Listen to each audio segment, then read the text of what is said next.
먹으면 살이 찐다는 인식에도 불구하고 스트레스 받는 사람이면 누구나 한 번쯤 찾게 되는 음식인데요. 초콜릿의 달콤함이 호르몬을 분비시켜 기분 전환에 도움이 되기 때문입니다. 하지만 이것은 단기적인 효과로서 근본적인 방법이 필요한데요. 달콤함, 그 맛의 비밀을 밝히러 저와 함께 가보시죠. 사전적 의미에서 맛이란 음식을 혀에 댈 때 느끼는 감각이라 정의하는데, 그러나 맛은 배고플 때 먹는 음식이 그저 혀에 닿는 물리적 현상이 아니라 배부름을 넘어선 감성적 에너지라 말하는 곳이 있다.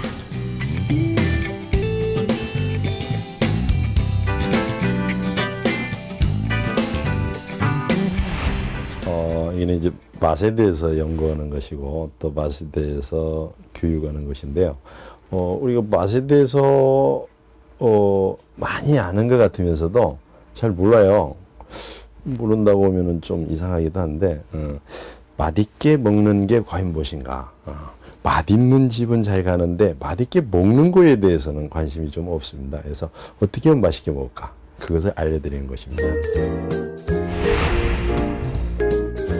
20년 전 우연히 마셨던 물 한 잔에 반응하는 몸.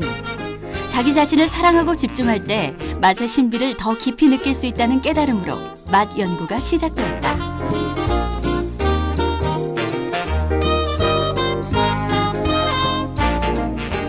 사실 맛을 느끼고 즐긴다는 것은 그만큼 풍요해진 생활을 의미한다. 당장 생명 유지를 위해 음식을 섭취해야 하는 사람은 신체가 음식 맛에 반응하는 시간을 기다릴 수 없어 아예 느끼지 못하기 때문이다.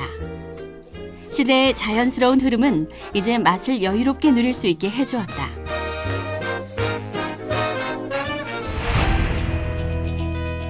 그러나 맛을 배워야 하는 가장 큰 필요성은 맛이 건강과 연결되어 있기 때문이다.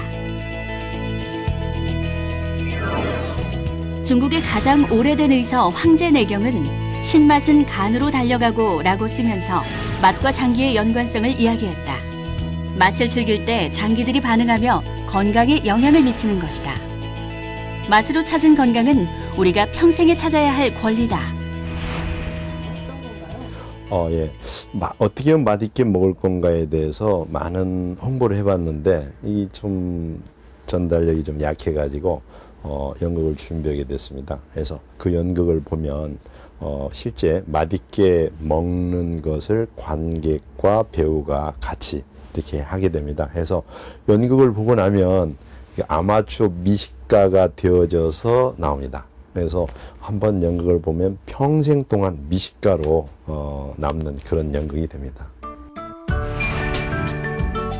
2010년 2월부터 상연될 이 연극은 관객이 맛을 이해하고 즐기는 법을 직접 체험할 수 있다. 단순히 보고 끝나는 것이 아니라 맛에 대한 기준이 넓어지고 깊어지는 계기를 제공하는 것이다.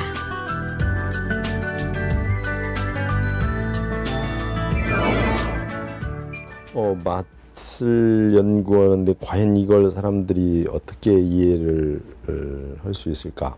그런 부분을 고심을 많이 했는데요.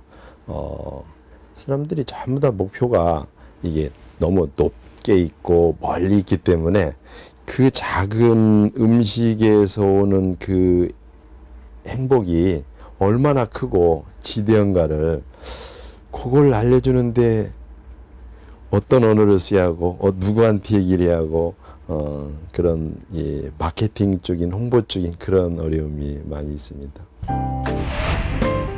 실제로 맛을 느끼는 일은 교육을 통해서 학습이 되어야 한다. 맛을 맛있게 보는 방법에 익숙치 않아 자신의 행복을 묻어둘 수밖에 없다면 그만큼 큰 손해는 없기 때문이다.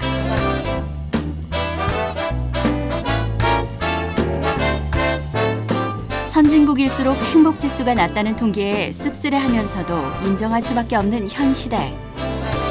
그러나 제대로 된 맛은 인간을 행복하게 한다는 조기현 대표의 생각처럼 대한민국은 선진국이면서 행복지수가 높은 나라가 될 것이다.